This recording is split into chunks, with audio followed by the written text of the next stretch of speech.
أدركت أشراق الثرى في ثانية وقرأت أبواب السماء.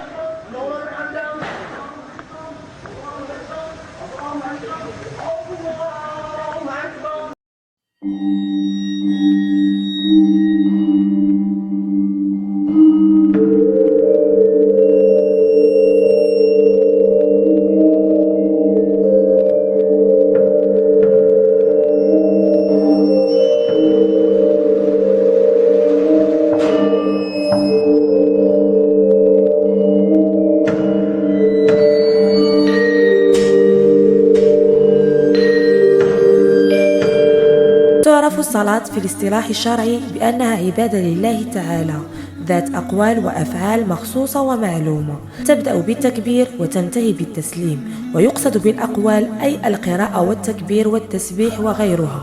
أما الأفعال فهي القيام والركوع والسجود وغيرها. وكل مسلم يعلم بالطبع كيفية الصلاة الصحيحة. هذه اللقطات مسجلة عن كيفية الصلاة في أنحاء العالم. حسبنا الله ونعم الوكيل. هذه مجموعة من المصلين كانوا يصلون كالمعتاد، وفجأة أطلق القطار بوق الانطلاق، مما جعلهم يصابون برعب تفويت القطار، فتركوا الصلاة واحدا تلو الآخر للحاق به.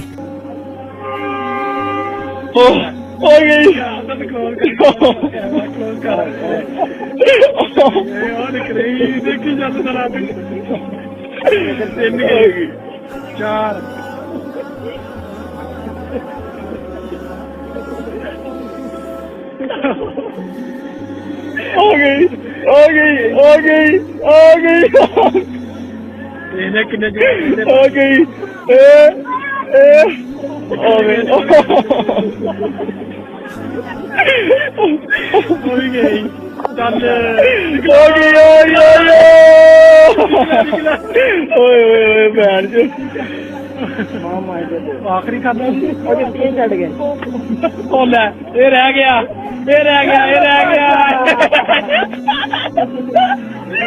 तेरी यार ये रह गया. هذا المقطع أيضا لمجموعة من المصلين يصلون الصلاة بدون ركوع ولا تشهد.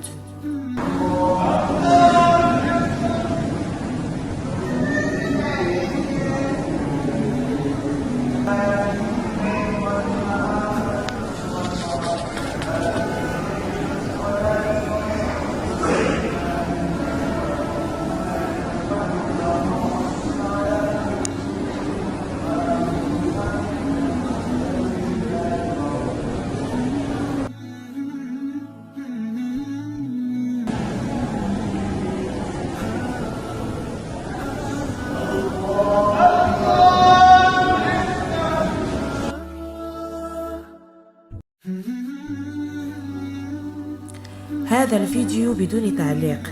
يصلي في البحر أمام الملأ وغير محتشم، ولم يحترم لباس الصلاة والعياذ بالله.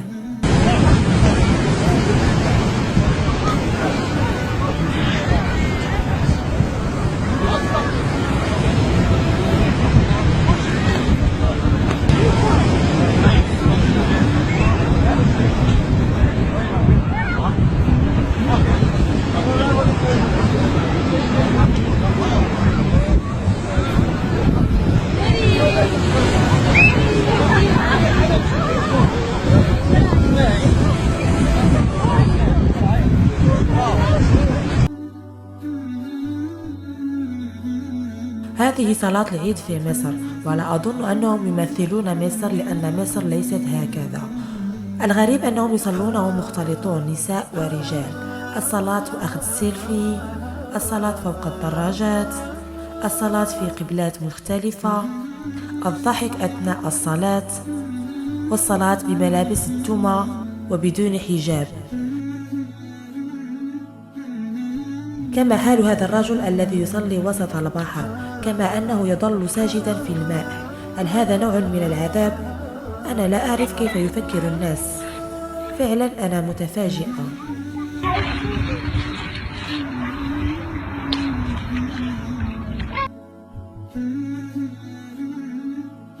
هذا الفيديو أضحكني رغم انزعاجي من طريقة صلاتهم. عندما دخل أحد المصلين وهو لا يعرف من أين يبدأ فاختلطت عليه الأمور. الله أكبر الله أكبر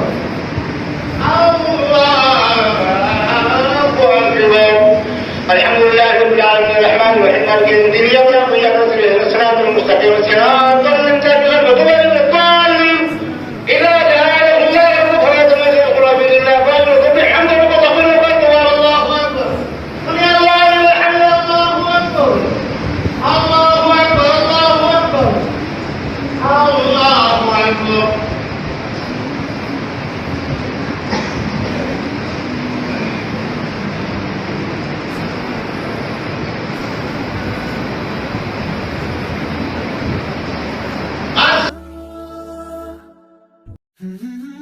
أما هذا الفيديو فقد تخطى كل قواعد الاحتشام في الصلاة، فحيث بكل قلة الأدب تصلي بملابس البحر عارية بكل معنى الكلمة.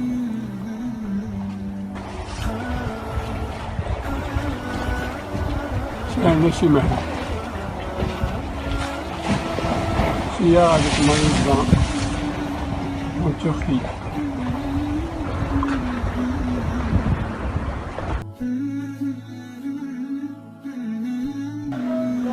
هذه تسمى الصلاة الصاروخية، لأنني لم أرى في حياتي صلاة بهذه السرعة.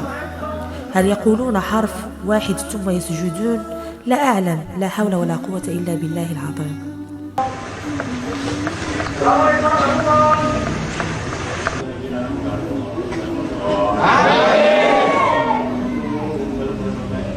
الله أكبر الله حمده الله أكبر الله أكبر الله أكبر الله أكبر.